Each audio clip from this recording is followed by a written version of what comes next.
Well, hi there, folks. Welcome to the program. This is Stinchfield, the podcast.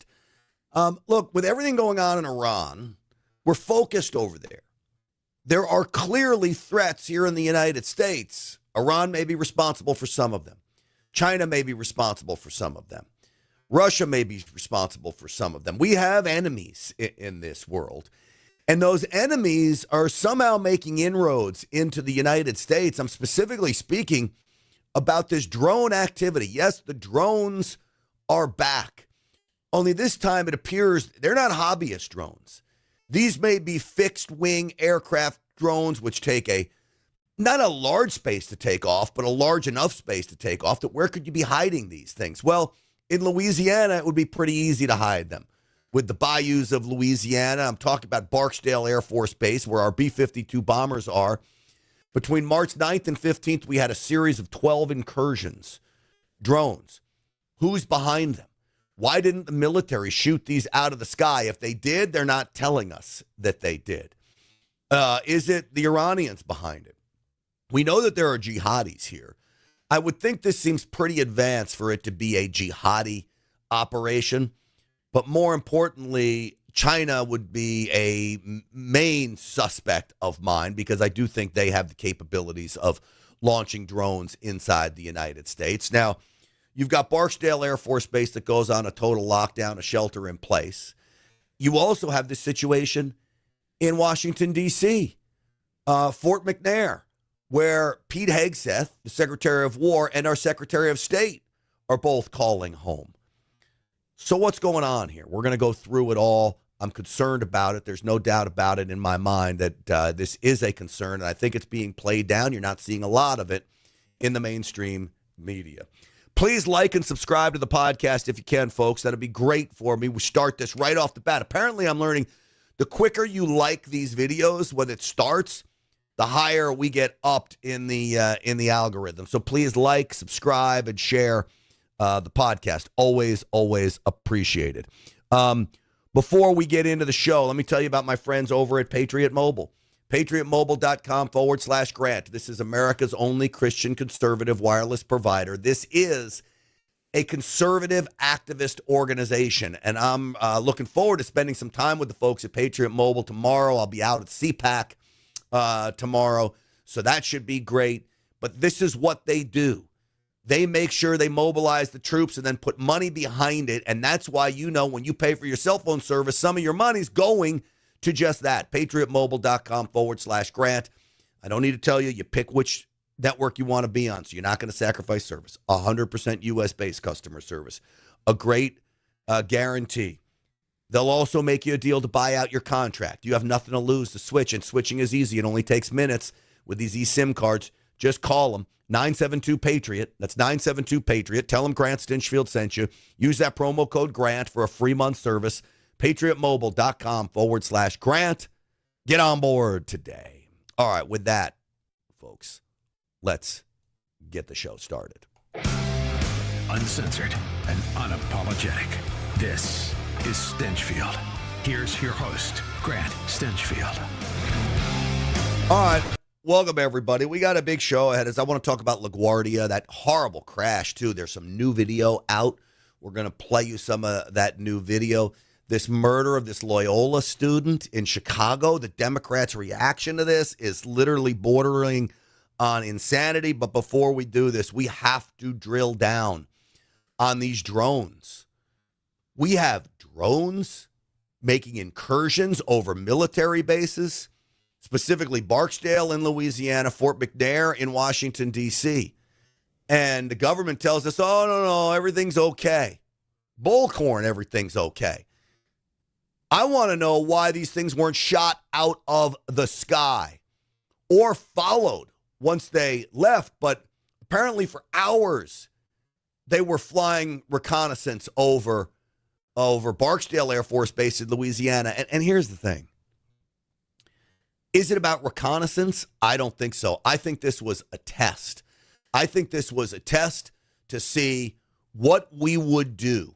And God forbid these drones were weaponized to take out troops, our equipment, B-52 bombers. Most certainly could happen. We see the use of drones overseas.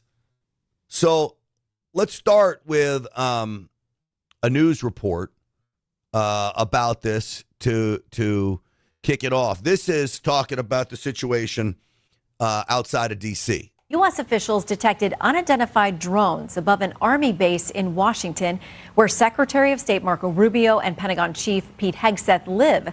The Post says officials have not determined where those drones came from. The drones over Fort McNair have reportedly prompted officials to consider relocating Rubio and Hegseth. Pentagon's not confirming or denying the reports. All right, now hold on a second. We're the United States of freaking America. You're going to relocate the Secretary of War and Secretary of State because some drones make incursions into Fort McNair? How about if you come near us again, we will blast you out of the sky? Not, oh, we're going to run and hide and take our Secretary of State and put him underground.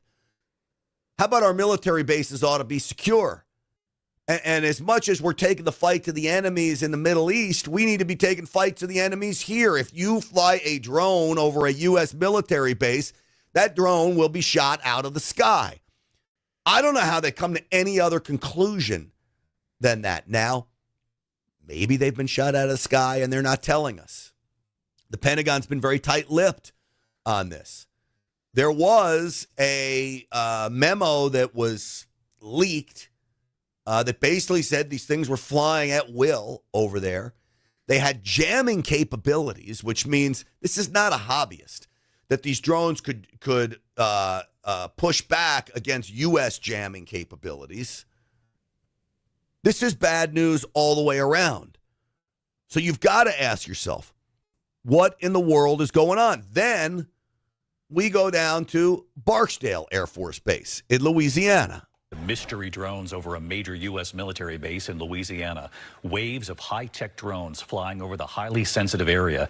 That base housing B-52 bombers and the Air Force's nuclear command. Tonight, law enforcement officials are warning of a significant threat to public safety and national security after swarms of high-tech drones invaded the airspace over one of the nation's most strategic military installations for nearly a week. Now, hold on a second. For a week? For a week, this is going on. You heard him. This is where our nuclear capabilities are run out of. Our B-52 bombers, which can carry nuclear bombs, are run out of.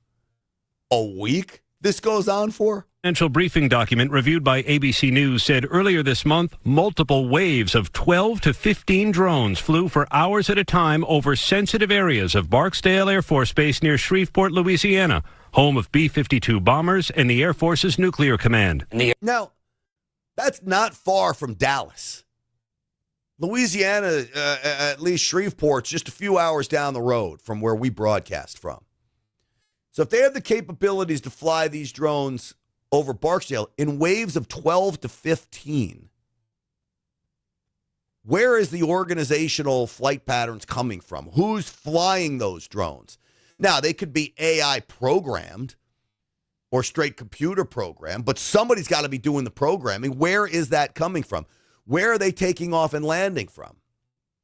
A lot of people I talk to think these are fixed wing drones, not the helicopter style drones. Air Force was not able to do anything to stop them. The drones operated in loose formations, then dispersed across sensitive locations on the base, and they're unlike anything available off the shelf. The document said these drones have a much longer range and are resistant to jamming. The sophistication we see in both how the drones were employed and the kinds of drones don't point to some hobbyist. They point to a state actor. Barksdale Air Force Base, ABC News, it is investigating multiple unauthorized drones operating in our airspace during the week of March 9th, not long after the start of the war with Iran.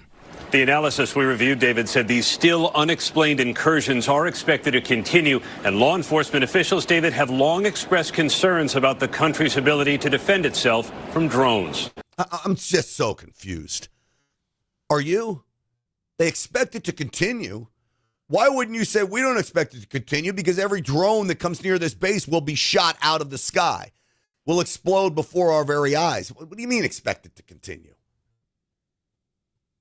Are we not doing anything about it, or do they not want to tell us what they're doing about it?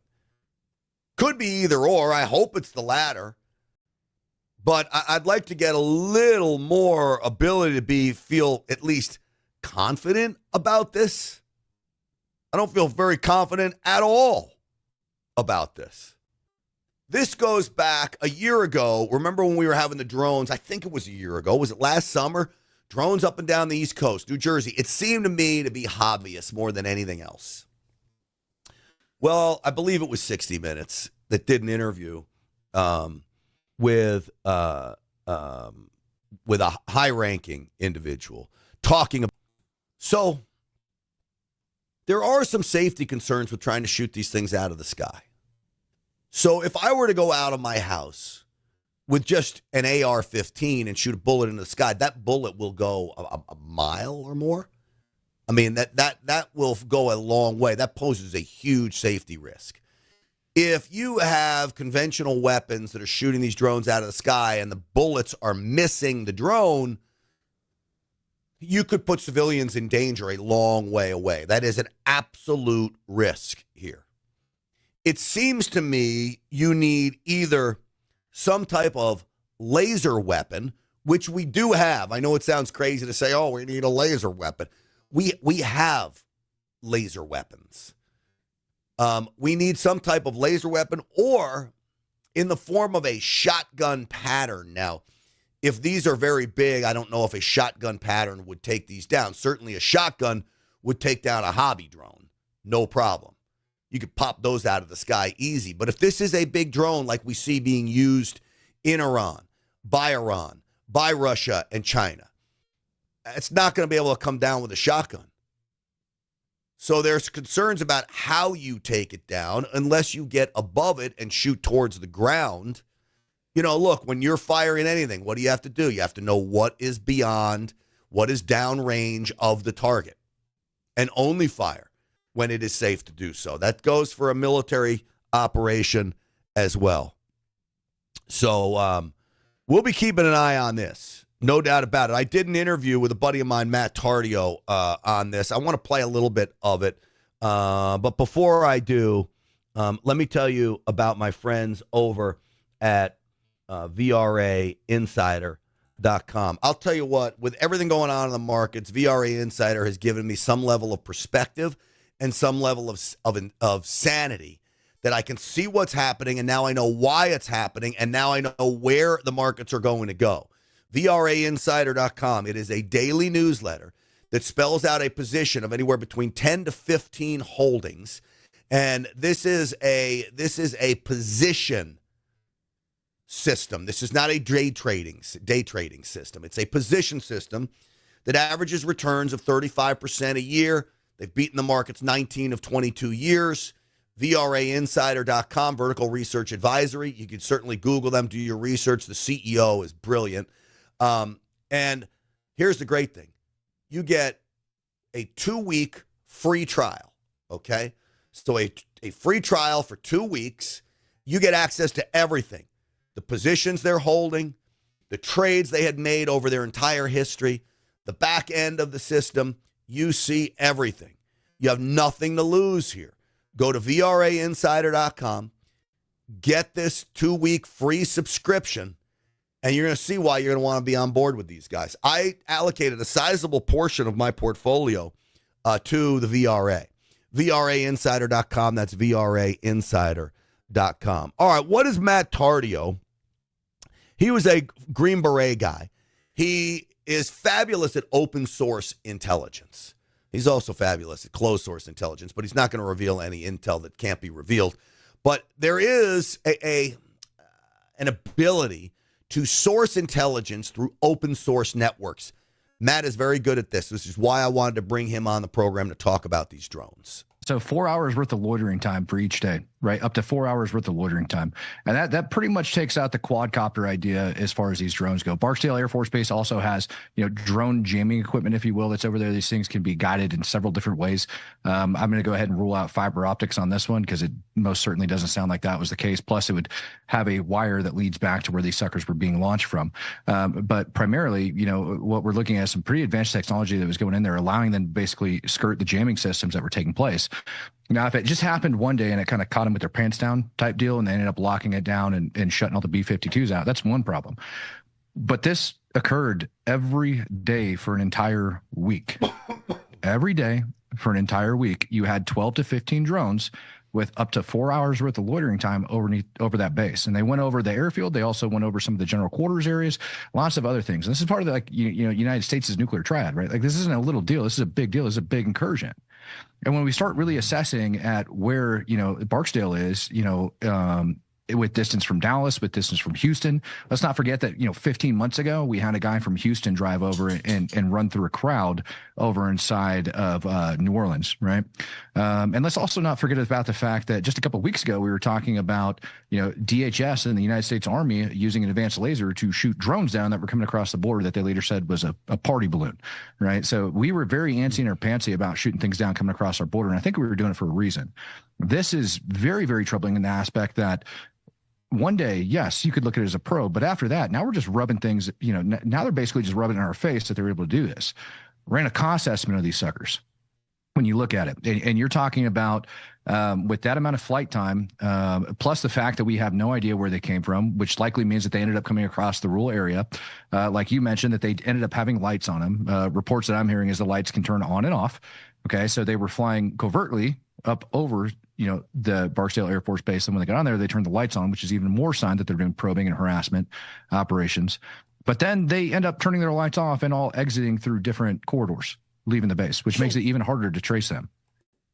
Matt, it seems to me hard to believe that the United States military, with all the might that we've seen put on display in Iran, we're not just shooting these down, or at the very least just following them. This was something I couldn't understand when we were dealing with the drones up along the East Coast a couple summers ago. We just let them go? Do we know where they are, or did we shoot them down? To my knowledge, we haven't shot anybody. We haven't shot a single drone down. None of them fell out of the sky. None of them got recovered. Nobody's been arrested by it. None of that. And when you take a look at, kind of down to the southeast of the base, it's these things only need about 50 meters worth of like launch space, right? So 50 meters worth of runway. And you could easily assess that these would be fixed wings as opposed to quadcopters just from the loitering time, plus the amount of distance they're traveling, et cetera. And that's going to mean that they're going to have liquid fuel, et cetera. So you're going to have different launch points. You're going to have different recovery points. You might have different recovery points for all of them. It just kind of depends on how you look at it. And you're looking at upwards of like $1 million worth of operation there once you start talking about the technology that they'd have to put into those drones in order to go around, our countermeasures. Who do you think's behind it? I mean, normally I would say China would be one of the prime suspects right off the bat, but we have everything going on with Iran right now. So now you got to bring in the holy warrior jihadists. It seems a little advanced for them in some respects, but your thoughts on who could be behind it? Well, China, Russia, and Iran are your top three contenders. Iran and the Iranian regime falling out of power is horrible. Horrible for both Russia and horrible for both China. Have I talked to you about this before, Grant? About just like how much influence Iran has over like the Russian operations, how much they provide, what Iran's been doing for Russia, and vice versa for China? Have we had that discussion? We have not, and we should have that discussion at some point. Yeah. But it's a big deal. So do you think this is Iran? I just don't know how they could organize something like this, as their leadership is basically being eliminated. I would throw Iran, Russia, or China. All three of them have mutual interest in making sure that the U.S. doesn't succeed inside of Iran. For obvious reasons, the regime does. When it goes down to oil and it goes down to the yen, China does, right? We got us ripping out Maduro, ended up putting a big hurt on China. Russia's got the same aspects in the way of, the ruble, but also when it goes down to the war effort over inside of Ukraine. So we rip out the regime, and it's going to end up hurting both of those two different states as well. So it's fascinating stuff. I would assume the Pentagon's on it. They've got their hands full with everything going on in Iran right now. And when you think about what's happening there, the mainstream media, again, the psyop of negativity in Iran, that they basically, Iran doesn't want to negotiate. Iran, it says they're not. It's propaganda. Iran is offering up propaganda, and you think American media runs with it. So anyway, we'll be following this drone story. We'll certainly be following Iran. I do believe President Trump, when he says they're talking to us, I believe they're talking to us. He's not going to make that up. Now, if Joe Biden said that, did I think he'd make it up? Maybe. So the other side thinks President Trump's making it up.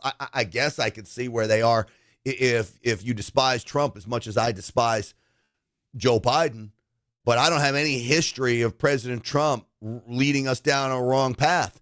Everything this man has predicted has come true. He's been right about everything. And I would say this, there is no more brilliant negotiator than President Trump. Think about it. You want to know why Iran is now saying they're going to come to the table? Besides us blasting them into oblivion, we threatened to blow up their power plants. That would have been devastating. I don't know how the country comes back, and I don't know, quite frankly, how the innocent civilians survive when you blow up the power plants. No electricity, all hell breaks loose, all right? We also have Marines, 5,000 of them in the area. I believe Trump is getting ready to take Karg Island. That's the area of the island 15 miles off the coast where all of the fuel gets distributed from, coming out of Iran, all of the oil. We take Karg Island, it's game over for Iran. And I think Iran knew that, sees the buildup of forces there, and they said, hey, we got to figure out a deal. And so that's what they did. They came to the table and did their best to figure out a deal. Hey, listen, real quick, lostsoldier.com. Folks, you have an opportunity to take part in something that I think is going to be very, very special. This is about the resurgence of American energy in America. There is a 40,000-acre field in Wyoming's Bison Basin that Lost Soldier Oil and Gas has basically pieced together.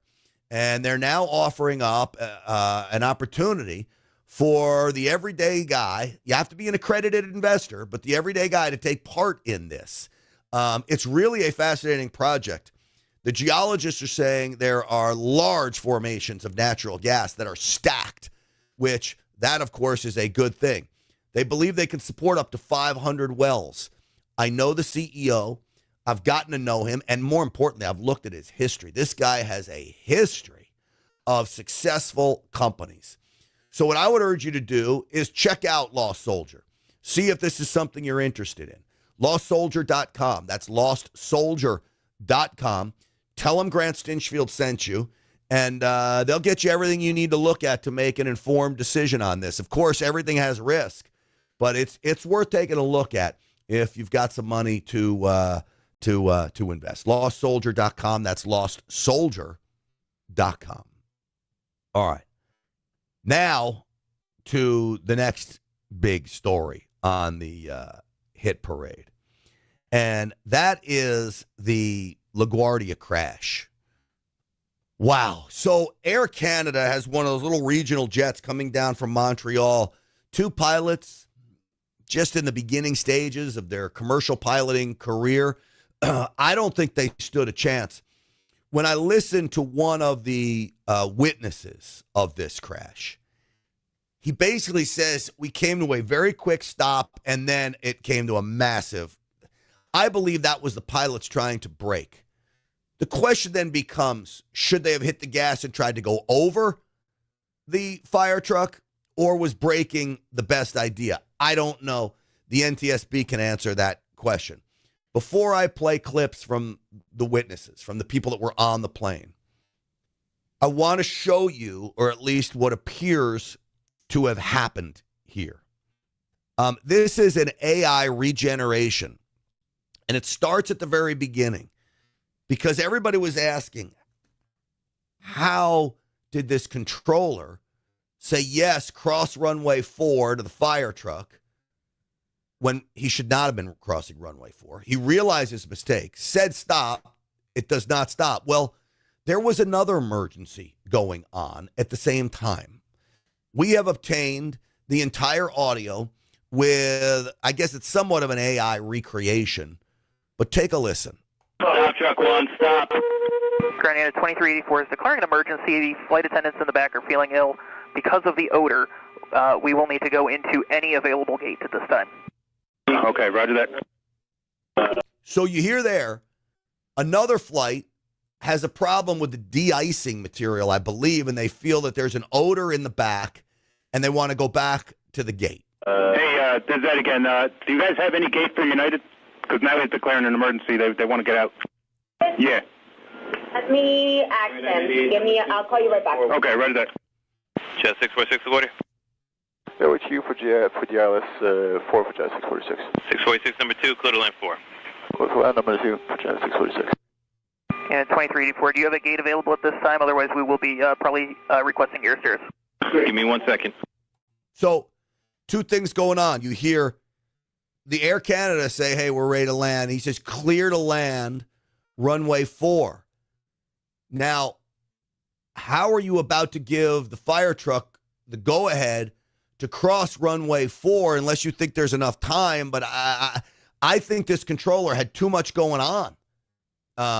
Now, there were some rumors that he was the only controller on duty. I do not believe that to be true. Secretary of Transportation, Duffy, came out and said those rumors were false, that he was the only controller on duty. At an airport like LaGuardia, there's no way you only have one controller on duty. But he has a lot going on. So he just said, clear to land runway 4. And then he's dealing with this United situation to get back to a gate. 2384. Stand by, United. Who's the vehicle needed to cross the runway? Emergency vehicles calling on ground, or are you calling on tower? Truck 1 and Company, LaGuardia Tower. Truck 1 and Company. Truck 1 and Company, LaGuardia Tower, requesting to cross 4 at Delta. Truck 1 and Company, cross 4 at Delta. Truck 1 and Company, crossing 4 at Delta.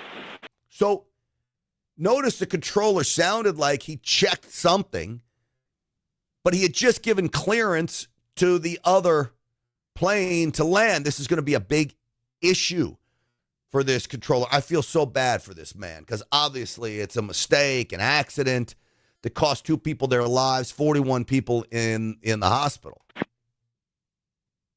Frontier 4195, just stop there, please.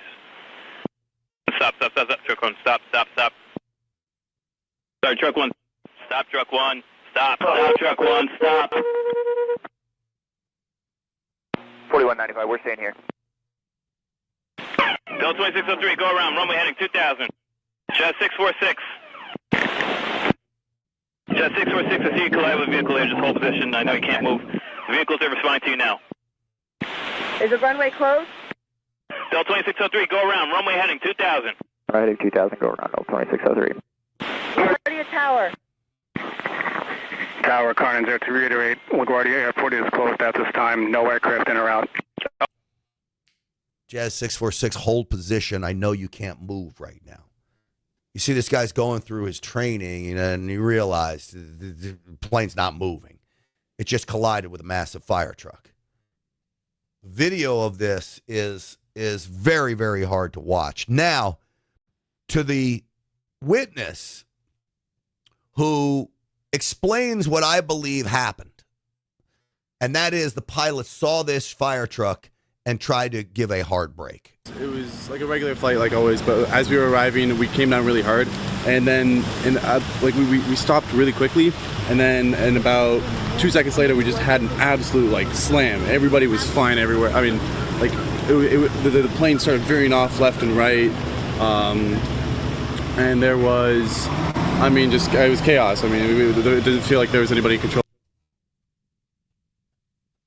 So he hard stop, 2 seconds later, the slam. That would tell me that the pilots saw this fire truck. Now, could they have hit thrusters and gone up and over? I don't know. This will be questioned and worked out by the NTSB. In many respects, there's a good chance these pilots are heroes. Hitting the brakes as quickly as they did may have stopped some of the impact. The impact could have been even worse. Now, the most amazing part of this story, really utterly God's hand, this flight attendant who was in the jump seat, you know that jump seat right outside the cockpit? She was in the jump seat right outside the cockpit. You saw the destruction of this plane. She gets thrown 350 feet from the impact site. And she's okay. Minor injuries, expected to live. 350 feet she was thrown. You tell me God wasn't looking out after her. This is another passenger. When we landed, everyone felt it. It just like the plane like jolted, and you heard the pilot try to brake, like he was trying to prevent the collision that occurred. A couple seconds later, it was just a very loud boom, and everybody just jolted out of their seats. People hit their heads. People were bleeding. So I'm asking everyone around me if they're okay. And then one of the passengers screamed to me, like, please open the exit door. And I was like, of course. A lot of people slid off of the wing of the plane, getting out. And then by the time I got out, there was emergency personnel, and someone was able to assist me sliding off of the wing. They had us standing next to an emergency vehicle, and that's when we were able to see the extensive damage of the plane. Breathing is a little painful. I feel bruising from the seatbelt that I had on, just from the impact and the seatbelt being just on my skin. I wouldn't have never pictured a 1-hour flight that I've done countless times, because I have family that lives in Montreal, ending like this. So if there's a lesson in this, you put that seatbelt on when you're in the plane, and you put it on tight, right? So when you're landing and taking off, lock that seatbelt down. And I'm guilty of this. I'm one, to have a loose seatbelt where we're never going to crash, never going to happen. Well, this is most certainly proof that it absolutely can happen. And if it does, God bless you, man. This was President Trump talking about it. Thank you. Are these direct cops on the plane crash that happened? Terrible. They made a mistake. It's a dangerous business. That's terrible. Thank you. It is horrible. Two young men lost their lives. This is an aviation expert talking about where the investigation will head. Is there anything at all the pilots could have done to prevent this? The NTSB will look at that. Usually pilots, you can apply brakes, you can apply thrust reversers, but if you don't have enough distance, there's not a lot that you can do. And so you've got these pilots that are coming down the runway. You've got this truck operator in the middle of the road. Are you just trained to listen to what the air traffic controller is telling you to do? Because someone's going to wonder, could the pilot or could the truck operator have seen the aircraft? Well, that's certainly what the NTSB is going to want to look at. They're going to want to see who could see who and when. And really, this accident is going to boil down to a couple of things: coordination and communication. Was there adequate coordination within the air traffic control tower cab? And was there adequate communications between all parties involved? Bob, I know that you have landed at LaGuardia. You're familiar with it. I'm wondering what you could tell us about that. And I keep thinking about this air traffic controller who was on duty by himself, dealing with a lot of things. We don't know if he was by himself. In fact, we know he wasn't by himself. I believe Secretary Duffy when he says that's a falsity, fake news narrative. I don't believe it was somehow by design of the media. Maybe it was. This came out very, very quickly. It certainly sounded like he was by himself, but I don't believe he was. Typical in staffing at an airport this size. And how big of a role do you think staffing will play in this particular accident?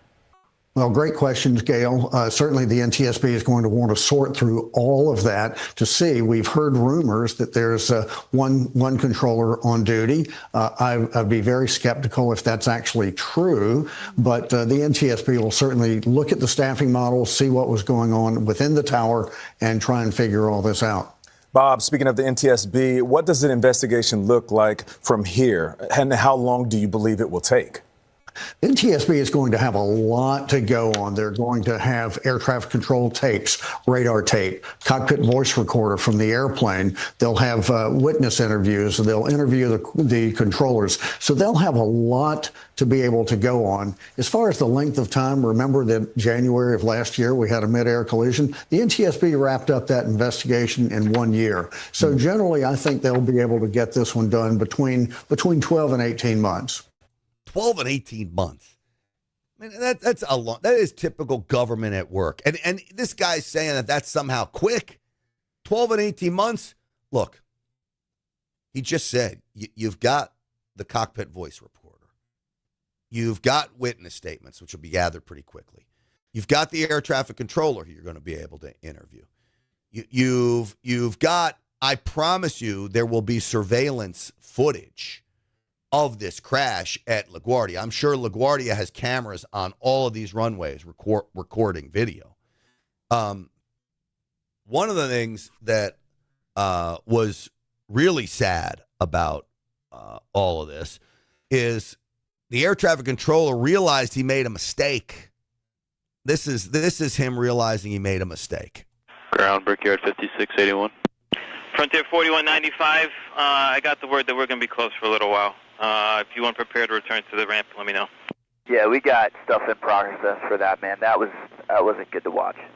Yeah, I know I was here. I tried to reach out to my stuff, and we were dealing with an emergency earlier, and I messed up. I messed up. That man will live with that forever. And remember, it goes back to the original audio.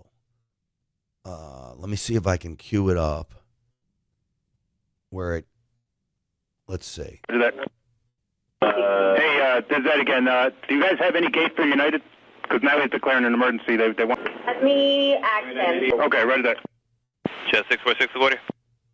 Go with you for GLS 4 for Jet 646. 646, number 2, clear to land 4. Close to land number 2 for Jet 646. And 2384, do you have a gate available at this time? Otherwise, we will be probably... Now, as I try to figure this out, it almost sounds like that is a different voice of clearing 646 to land. Listen. Go with you for GLS 4 for Jet 646. 646, number 2, clear to land 4. Close to land number 2 for Jet 646. And 2384, do you have a gate available at this time? Otherwise, we will be probably requesting air stairs. Give me 1 second. 2384. Stand by, United. Who's the vehicle needed to cross the runway? Emergency vehicles calling on ground, or are you calling on tower? Truck 1 and Company, LaGuardia Tower. Truck 1 and Company. Truck 1 and Company, LaGuardia Tower, requesting to cross 4 at Delta. Truck 1 and Company, cross 4 at Delta. Truck 1 and Company, crossing 4 at Delta. All right, so the air traffic controller that gives him approval doesn't really sound like the same. Go with you for GLS 4 for Jet 646. 646, number 2, clear to land 4. Close to land number 2. Maybe it is. I don't know if it's two different controllers. Would that be a problem? Yes. Sorry, Truck 1. Stop, Truck 1. Stop, Truck 1. Stop. 4195, we're staying here. Delta 2603, go around, runway heading 2000. Jet 646. Jet 646, I see you collide with a vehicle there, just hold position. I know you can't move. The vehicles are responding to you now. And those pilots did not hear that radio transmission, obviously, because they were dead. And I believe they were killed on impact when you looked at the speed and impact of that. Now, there's more audio as well. I'm going to play you some of that audio here in just a second of responders coming up, and it's pretty amazing to listen to. But before I do that, let me tell you about my friends over at the Wellness Company and a new product that's out, NAC Ultra. Dr. McCullough says, hey, you got to go with the spike detox, right? Get that spike protein out of your system, whether you took the jab or whether you've had COVID. This is important. He's got something to partner with it. Listen. Hey everybody, Dr. Peter McCullough, Chief Scientific Officer of the Wellness Company, introducing Ultra NAC. You may have heard about data regarding N-acetylcysteine denaturing the spike protein and allowing it to be better cleared through the liver and the kidneys. And now the Wellness Company has Ultra NAC as a perfect companion to the Ultimate Spike Detox. And together, this regimen will help you detoxify after SARS-CoV-2 infection and after COVID-19 vaccination and give you the best chance for a speedy and complete recovery coming out of the pandemic. So pick up Ultra NAC today, in addition to McCullough Protocol-based spike protein detoxification, and get on the pathway, the fast lane to better health. Great advice, Doc. TWC.health/grant. Use that promo code GRANT for 10% off a whole slew of products at the Wellness Company website that you and your family will need to keep you healthy and safe. TWC.health/grant. Use that promo code GRANT for 10% off. All right, this is hard to listen to, but I just, it's new audio. Most people have not heard it unless you've been really searching for information on this. So I thought I'd play it for you. This is emergency responders to this crash at LaGuardia. Italian 49. Right, on our crash box, we have engine 307 and ladder 154 operating on the runway with Port Authority PD for an airplane and a vehicle incident collision with multiple injuries. So we're going to need EMS to continue into this crash box. All other units will be at staging with Port Authority Police until escorted until further notice. We'll get back to you with further particulars. More closer than LS5. LS6, I need both of you to respond for this. Hashtag 2, proceed with message. Hashtag 2, I'm on the runway. We have right now 4 red tag firefighters from PAPD and upwards of 100 patients on board an Air Canada airplane on the runway. I got 2 yellow tag patients at this time and 1 green tag patient. Do you have resources coming in? Right, conditions 49, the report we received from hashtag 2 prior that's been on scene was 4 red tag firefighters. Could you switch over to TAC, coordinate with hashtag 2 and get back to us on that updated patient count, please? 4, 7, and ladder 154. One airplane that collided with a crash truck for air rescue for SCPD. Numerous victims at this time. Currently on mass casualty incident. We'll return with further details. Canada report 0002 hours. Time now 0004 hours. Dispatcher 460. Do you show any other units for 182 yet? Negative. Just 46 boys, sir. Okay, 10-4. 5 Roberts to do it. Please raise the staging officer. Car 521. MOS. Q yellow tag MOS. And we're working on an accurate patient count of walking wounded civilians.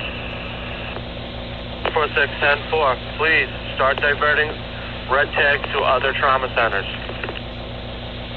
Okay. LS6, can you show me 84? LS6, 10-4, 29 minutes past the NATO. 1 Juliet, see you, Mission 46. Currently where I'm at, I have 1 orange tag patient, 2 yellow tag patients, and 8 green tag patients. The rest of the other patients are on 2 airport buses. We're going to work on getting an accurate count over there. But everybody believes to be green tags over there. 10-4, Chief. 1 orange tag civilian, 2 yellow tag civilians, and 8 green tag civilians where I am at.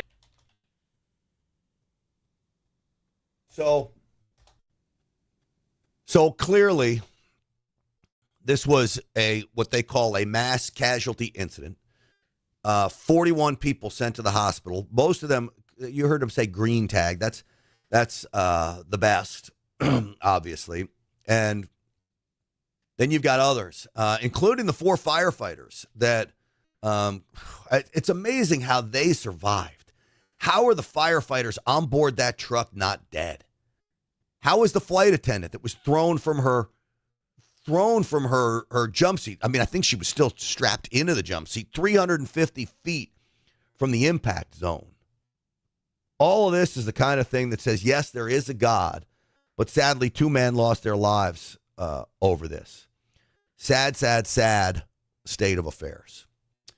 Hey, I'm going to cut a little bit short today. You won't believe, I'm going on this trip. And I've got CPAC tomorrow, and I've still got to get podcasts done and ready for the rest of the week. So we're shooting a whole bunch of content today. And then I've got to get to a luncheon.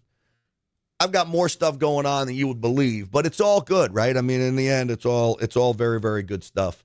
So I'm going to cut it a little short so I can keep pushing out stuff to keep you informed. All right. God bless all of you. Stinchfield's Army rolls because of you. Don't forget my website, GrantStinchfield.com, GrantStinchfield.com, at Stinchfield1776 on all the social media platforms. Big thanks to Shelly. We've had a nice audience the last couple days. Shelly, our moderator, thank you. And everybody in there who's here on a regular basis. We appreciate you. We really, really do. Stinchfield's Army rolls because of all of you. We'll see you tonight on the Real America's Voice Show, 7 p.m. Eastern Time. We'll see you then. Thanks for watching, everybody.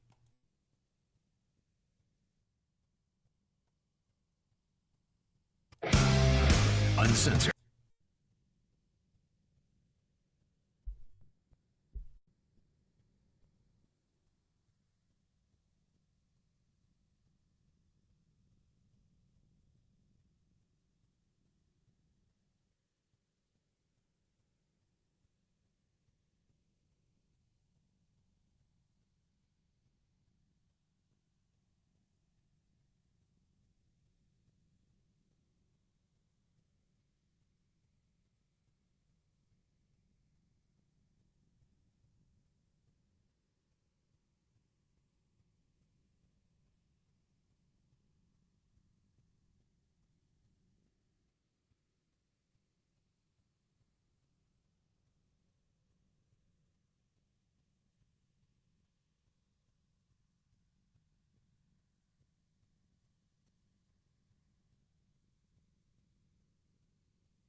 Venezuelan migrant has reportedly been arrested in